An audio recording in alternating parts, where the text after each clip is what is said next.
Entre 1933 e 1945, mais de 100 campos de concentração nazistas foram estabelecidos por toda a Europa. Brutalidade, condições desumanas, trabalho forçado, morte sistematizada, tortura, sofrimento e experimentos científicos faziam parte do cotidiano nesses blocos. Todas eram características desses locais, que representaram uma das criações mais sombrias do ser humano. Mas havia outros aspectos ocultos, como o sadismo e o entretenimento, que satisfaziam os desejos das mentes humanas distorcidas. Esta é a história dos métodos sombrios e cruéis de entretenimento criados pelos nazistas nos campos de concentração. Bem-vindos ao The Marshall Memoirs. Inferno para os prisioneiros, prazer para os guardas. Os campos de concentração foram criados com o objetivo de banir e eliminar qualquer pessoa considerada uma ameaça ao regime, fosse uma ameaça interna ou externa. Oponentes políticos, minorias sexuais e étnicas, aqueles considerados desajustados sociais pelos nazistas e qualquer pessoa vista como desviante por causa de seus crimes, práticas sexuais ou religiosas, todos passavam por esses portões. Os nazistas alegavam que a reabilitação era a principal função dos campos de concentração e, por isso, justificavam que os maus tratos eram necessários para quebrar a resistência moral daqueles que, segundo eles, tinham pensamentos e práticas erradas. Homens e mulheres que foram levados à força para esses campos eram despojados de todos os traços de identidade e humanidade. Tornaram-se objeto de ataques sistemáticos às suas necessidades básicas. E muitos deles tornaram-se cobaias para experimentos científicos, além de simples brinquedos para entreter seus captores. Não foram apenas adultos, sejam comunistas, judeus ou ciganos, que foram vítimas desse tipo de ação.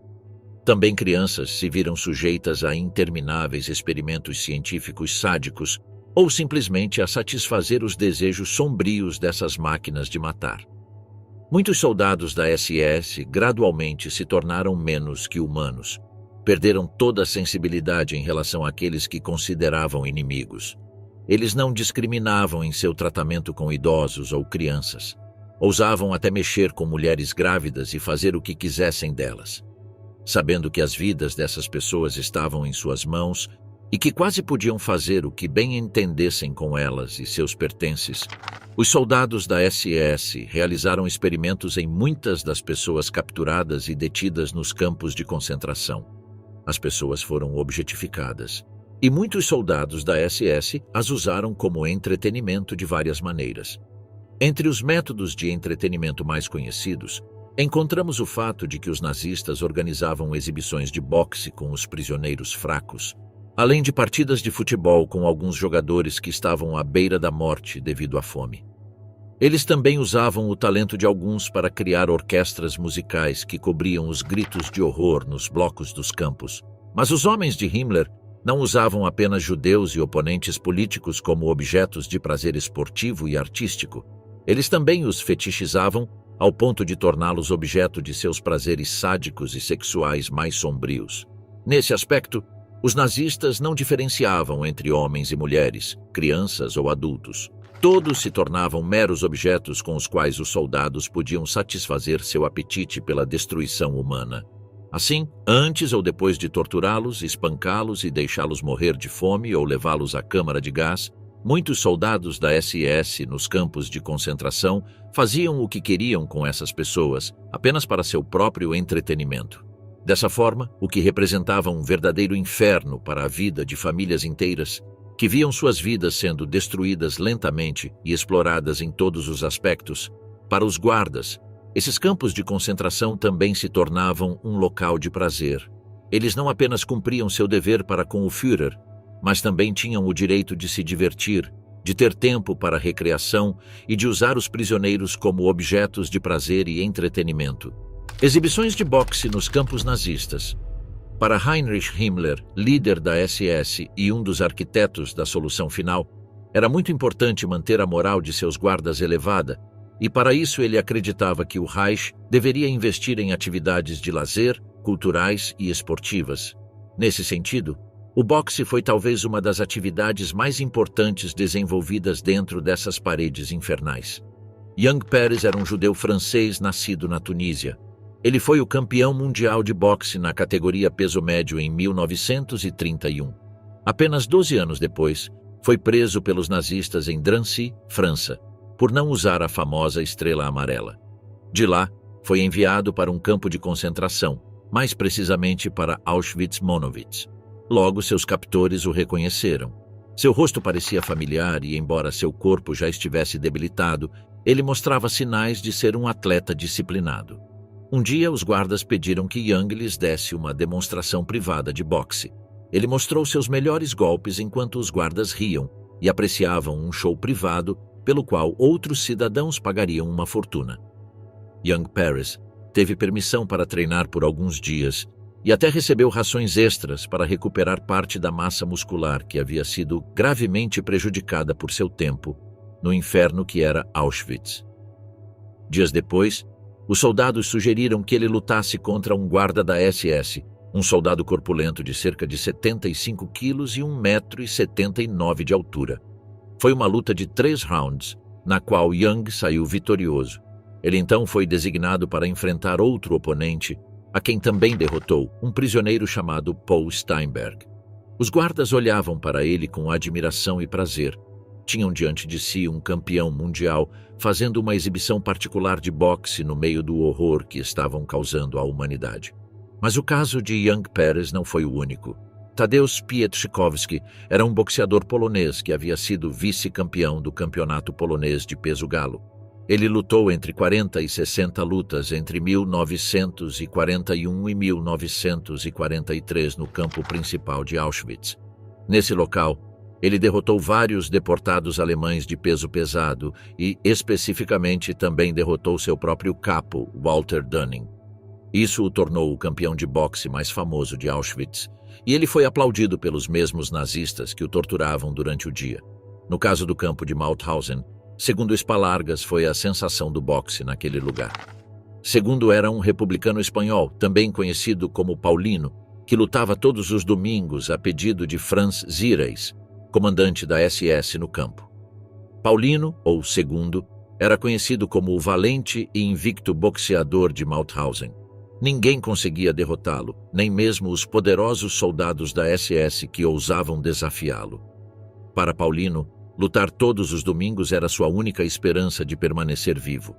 Ele acreditava que, se fosse sacrificado, o alto comando do campo perderia sua maior atração, que era vê-lo lutar. No entanto, isso não o impediu de sofrer alguns dos maus tratos e torturas que todos os prisioneiros enfrentavam dia após dia.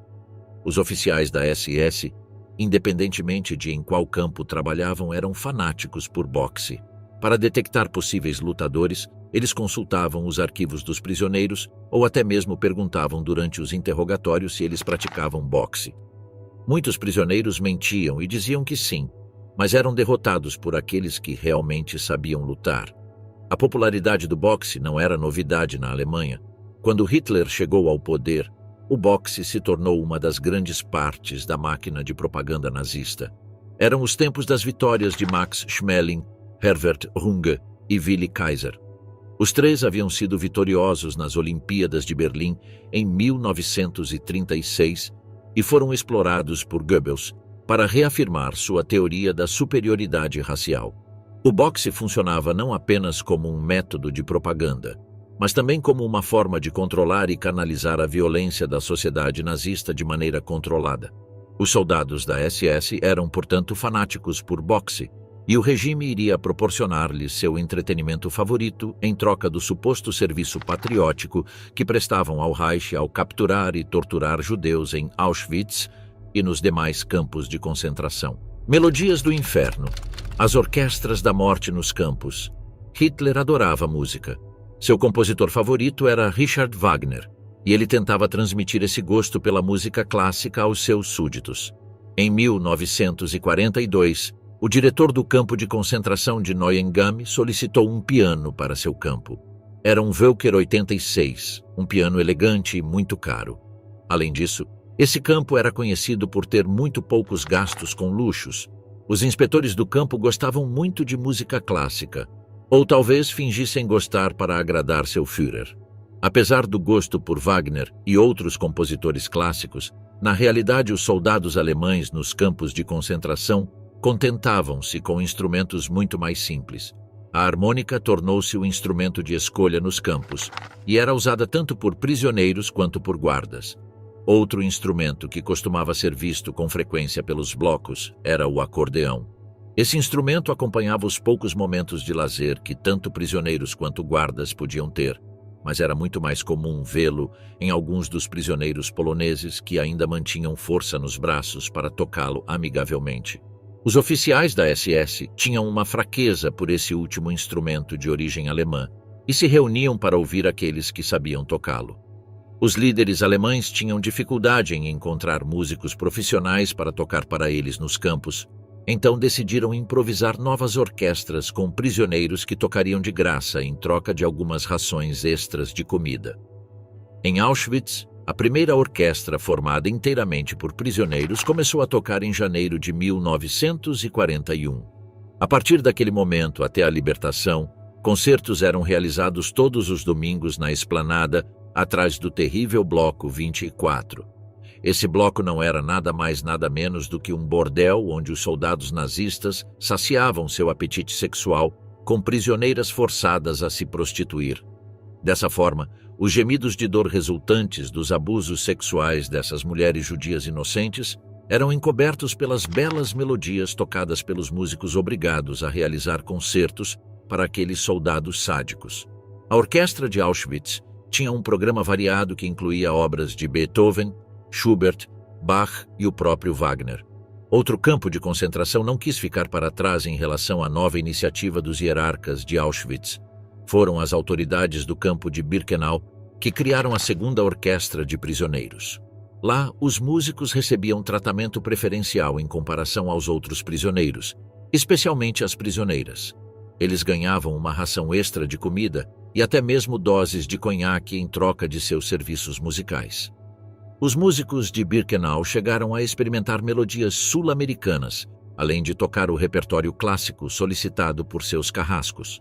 Tal foi o sucesso das orquestras de prisioneiros da SS que os campos industriais do complexo de Auschwitz começaram a ter suas próprias orquestras para animar os selvagens captores nazistas. Coco Schumann era um jovem alemão que foi pioneiro do swing naquela terra. Ele foi preso em Theresienstadt e depois deportado para Auschwitz. Schumann provavelmente encontrou seu caminho para sobreviver ao inferno na terra, porque era muito popular entre os soldados. Os guardas pediam que sua orquestra tocasse seu clássico The Dove para acalmar os prisioneiros enquanto caminhavam para a câmara de gás. Assim, esse sucesso de swing alemão tornou-se a melodia pré-morte ouvida por centenas de judeus. Outra orquestra famosa foi formada no campo feminino de Birkenau, sob a direção da supervisora-chefe Maria Mandel. Ela era regida por uma prisioneira judia chamada Alma Rosé. Alma organizava 2 concertos por semana para o prazer de seus captores. O grupo começou a tocar em instrumentos confiscados de judeus assassinados. Alma Rosé foi tão aclamada pelo público nazista em Birkenau que um dia ela mandou 2 guardas se calarem enquanto o concerto estava acontecendo. Depois de um tempo, percebeu que esse gesto, que lhe veio naturalmente, poderia ter custado sua vida, mas Alma era importante demais para o lazer daqueles soldados e guardas, e por isso pouparam sua vida. Xadrez, cartas, tarô e mais entretenimento para os nazistas.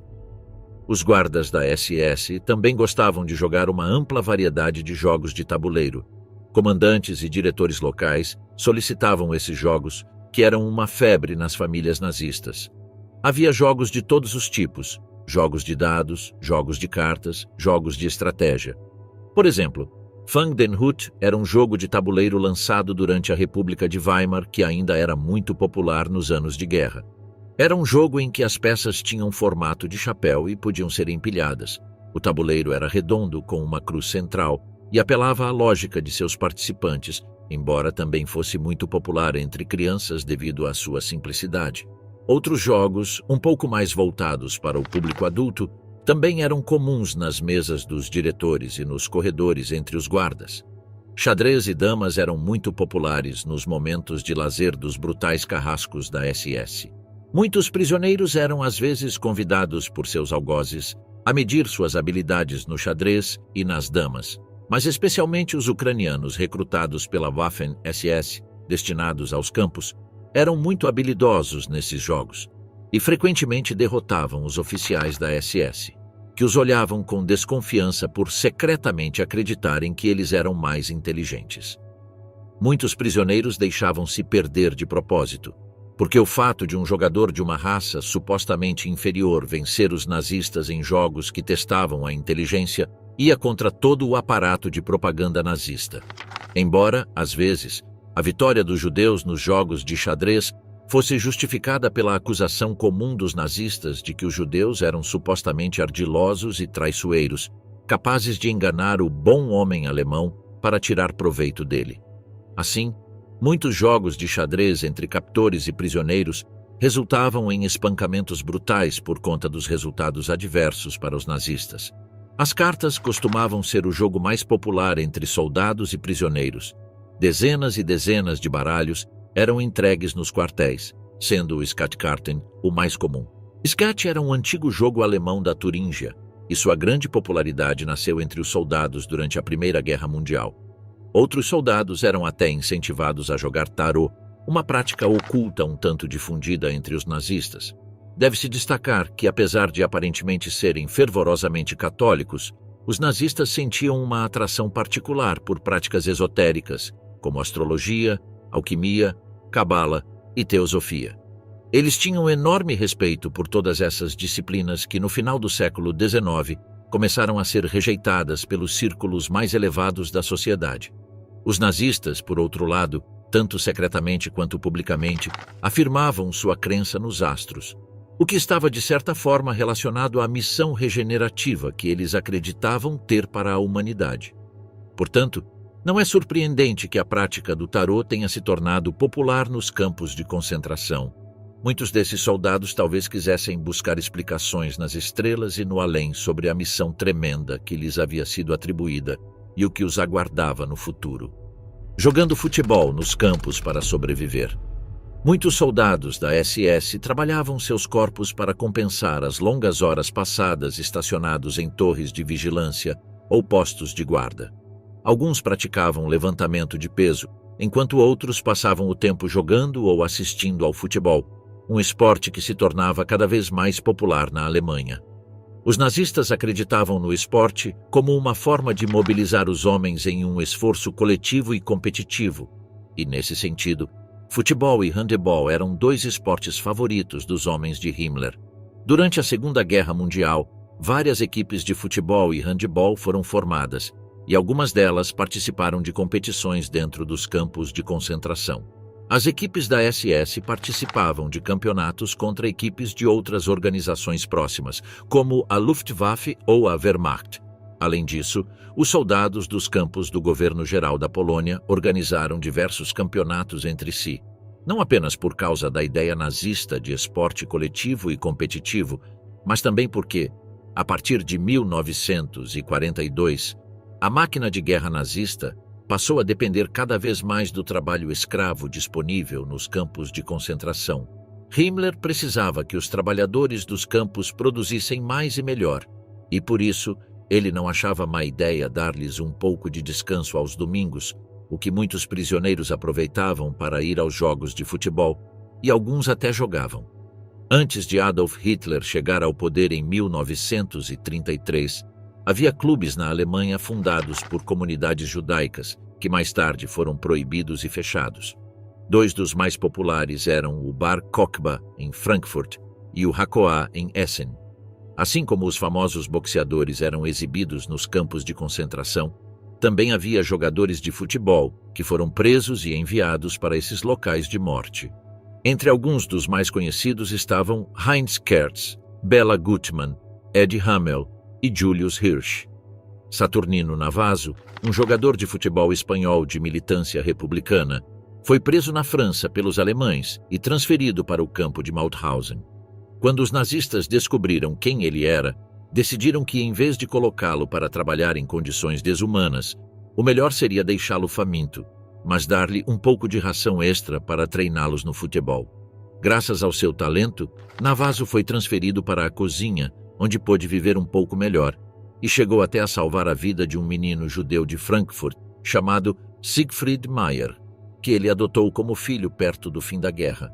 Essas histórias famosas de prisioneiros jogando a partida de suas vidas contra os guardas não são inteiramente verdadeiras. Muitas vezes, os jogos aconteciam em condições muito precárias. O jogo nem sempre era 11 contra 11, às vezes era jogado com bolas de pano, e as equipes de prisioneiros eram formadas de acordo com diferentes critérios. Os nazistas gostavam de formar equipes de prisioneiros de acordo com suas nacionalidades ou suas profissões. Ou seja, em alguns campos havia equipes de carpinteiros, equipes de cozinheiros, equipes de pessoal de limpeza, entre outros. O que é certo é que a SS gostava de jogar partidas de futebol entre si e forçava os prisioneiros a assistir e aplaudir. Eles também se divertiam assistindo como os prisioneiros famintos jogavam, com pouca preparação física. Alguns até desmaiavam no meio da partida e eram arrastados pelos braços, pois o espetáculo de futebol tinha que continuar. Ilse Koch, a cadela de Buchenwald. Não eram apenas os esportes ou assistir prisioneiros à beira da morte que entretinham os nazistas. Uma de suas maiores obsessões ocultas era o sexo. Os nazistas exaltavam a beleza, criando um culto ao corpo quase grego. Em sua arte, em seus filmes e em sua vida cotidiana, a nudez e o sexo estavam presentes. O sexo obcecava muitos dos hierarcas nazistas e também os soldados nos campos de concentração. Nesse sentido, há uma história que merece ser contada devido ao seu impacto. A de Ilse Koch, mais conhecida como a Cadela de Buchenwald, uma soldado nazista fanática, ninfomaníaca, sádica e assassina. De aparência angelical, com cabelo ruivo levemente ondulado e um rosto que parecia ter sido esculpido pelos deuses gregos, Ilse Koch era uma sensação entre seus camaradas da SS. Ela era uma sedutora natural e sabia usar sua beleza para conseguir o que queria, não apenas no nível político, mas também para satisfazer seus impulsos mais básicos. Koch era uma fervorosa adepta do dogma nazista e admirava o Führer de todo o coração. Seu fanatismo político, seu poder de oratória, sua beleza e sua capacidade de sedução a levaram a ser uma das supervisoras de campo de concentração mais importantes da SS. Seu nome verdadeiro era Margaret Ilse Köhler, e ela vinha de uma família urbana de classe média. Seu pai trabalhava em uma fábrica durante a República de Weimar, o que a levou pelo mesmo caminho. Após alguns anos, conseguiu um emprego em uma livraria, onde provavelmente teve seu primeiro contato com a ideologia nazista. Ela se juntou ao Partido Nazista em 1932 e conheceu Heinrich Himmler pessoalmente, que a apresentou ao seu futuro marido, Karl Koch, um dos principais subalternos do chefe da SS. Seu novo marido era coronel no campo de concentração de Sachsenhausen. Ela se casou com ele em 1936 e em 1939 ambos se mudaram para Buchenwald, onde sua vida mudou para sempre. Eles tiveram 3 filhos em Buchenwald, mas um deles morreu enquanto estavam esquiando de férias.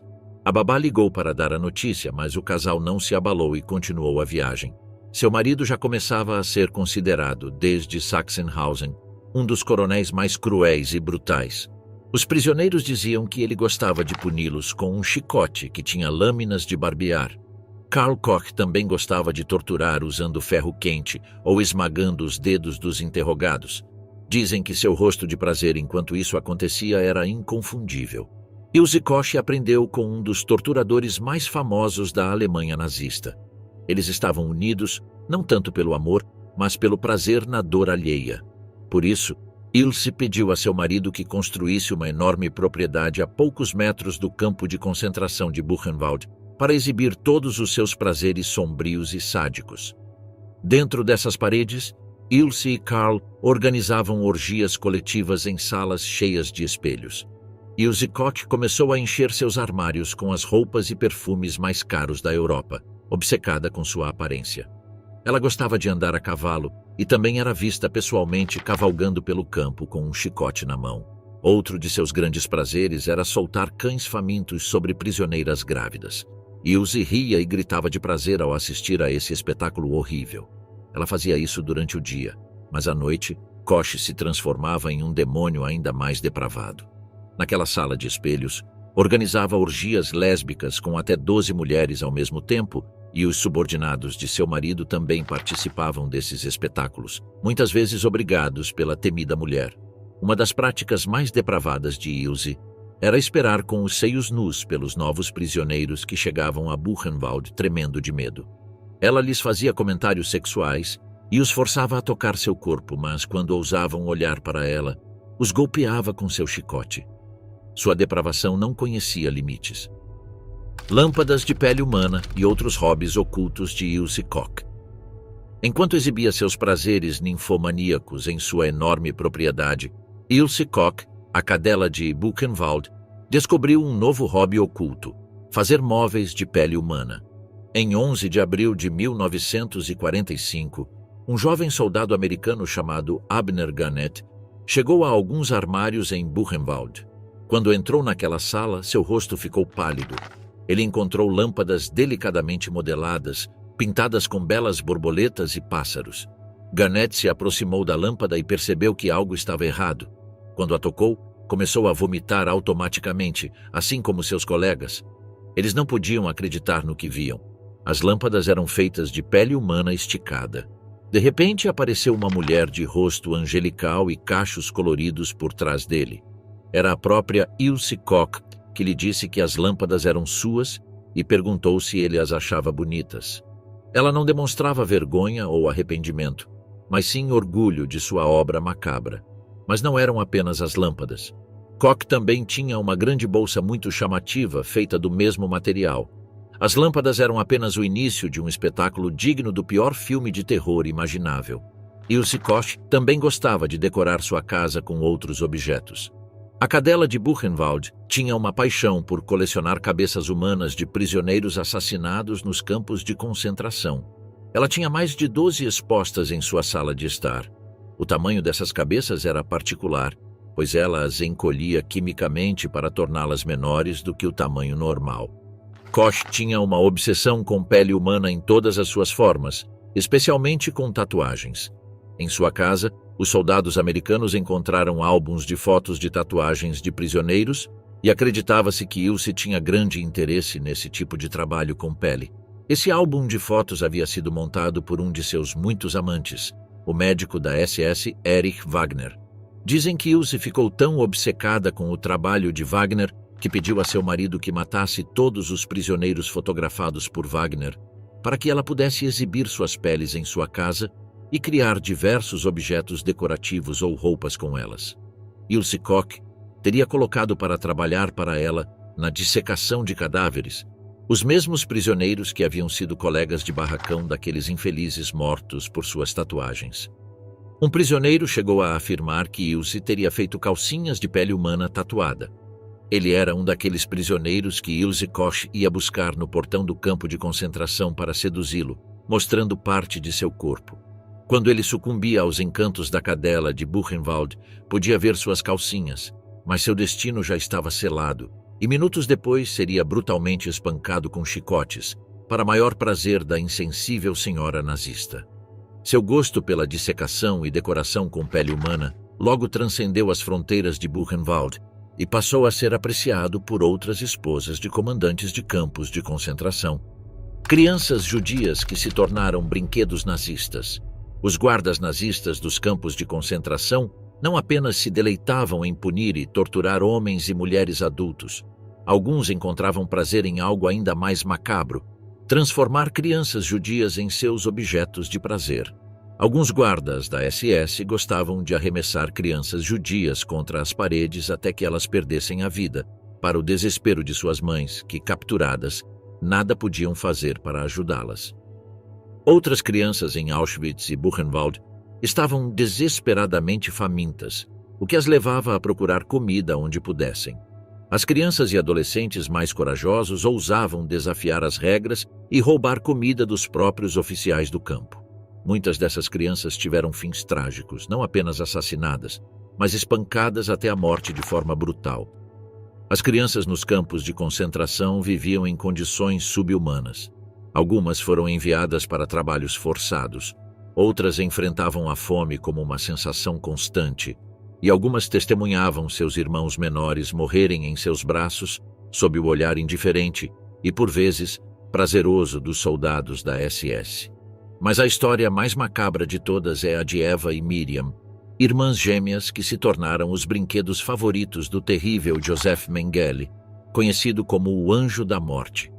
Eva e Miriam Moses Kor foram enviadas a Auschwitz com sua família em 1944.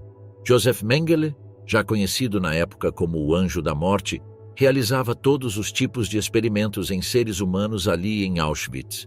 Uma das maiores obsessões de um dos maiores criminosos da história da humanidade era descobrir o segredo por trás do nascimento de gêmeos, pois um dos grandes objetivos de Hitler era garantir que os alemães se reproduzissem rapidamente e povoassem toda a Europa Oriental. Para atingir esse objetivo, Mengele acreditava que descobrir o segredo da reprodução de gêmeos poderia ajudar a aumentar o número de filhos nas famílias alemãs. Eva e Miriam tinham apenas 14 anos quando caíram nas terríveis mãos de Joseph Mengele. Esse médico infernal costumava caminhar pelos barracões de Auschwitz em um terno branco impecável e atraía as crianças com chocolates para cumprimentá-lo. Mengele as tratava bem inicialmente, mas logo examinava seus corpos para verificar se eram adequados para seus experimentos. Foi assim que conheceu Eva e Miriam, que se tornaram seus brinquedos favoritos para a experimentação científica. Mengele gostava de amarrar os braços das gêmeas para restringir a circulação sanguínea até que elas desmaiassem. Nesses momentos, ele injetava substâncias químicas nos olhos delas e aplicava mais de 5 injeções em outras partes de seus corpos. Prisioneiros em Auschwitz relataram como as crianças se aproximavam ansiosas de Mengele, que parecia inofensivo, mas saíam dos barracões de experimentos chorando e gritando.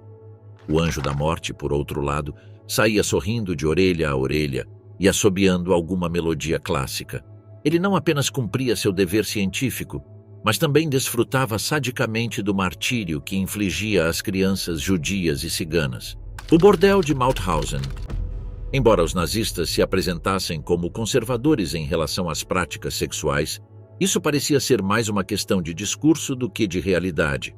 Para eles, a atividade sexual era vista como necessária para manter a raça ariana e povoar a Europa com alemães supostamente superiores, incentivando tanto o sexo pré-marital quanto o sexo entre adolescentes. No entanto, afirmavam que o objetivo principal dessas relações não era o prazer pessoal, mas a reprodução em honra ao Führer. Nesse contexto, a homossexualidade era um grande problema para Hitler, pois homens e mulheres com essas preferências sexuais reduziram a possibilidade de reprodução. Por isso, Himmler achou que seria uma boa ideia instalar uma rede de bordéis nos diferentes campos de concentração. Enquanto, a poucos metros de distância, a morte acontecia em série, os soldados da SS, responsáveis por fazer esse sombrio sistema funcionar, poderiam ter relações sexuais promíscuas para não esquecerem sua masculinidade, evitando assim serem tentados a ter relações com outros soldados ou, ainda pior, a se misturarem com mulheres judias e a atacarem sexualmente as prisioneiras. Um dos bordéis mais famosos foi o de Mauthausen, o primeiro criado para o entretenimento desses guardas insaciáveis. No campo, o bordel foi instalado no barracão 1 e em um edifício no subcampo de Gusen. Lá, passaram nada menos que 35 mulheres alemãs de origem humilde, recrutadas com a promessa de que logo seriam libertadas, algo que nunca aconteceu. O bordel de Mauthausen tornou-se um verdadeiro inferno para essas mulheres, enquanto saciava o apetite sexual dos assassinos da SS. Não eram apenas soldados que frequentavam o bordel, mas também alguns prisioneiros. Judeus e soviéticos eram excluídos desse prazer, reservado a alguns austríacos, prisioneiros políticos alemães e franceses. Muitos desses prisioneiros sortudos buscavam mais um momento de afeto e compreensão do que uma relação sexual propriamente dita.